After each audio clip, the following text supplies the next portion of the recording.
না, মানে তুমি তুমি যেখানেই দাঁড়াও রাস্তা বন্ধ হয়ে যায়।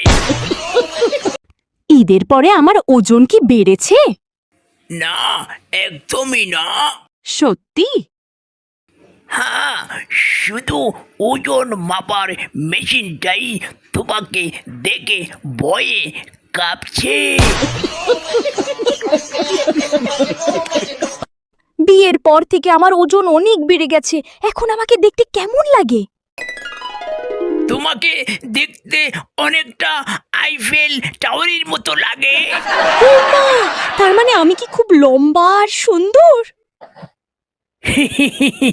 না, মানে তুমি তুমি যেখানেই দাঁড়াও রাস্তা বন্ধ হয়ে যায়।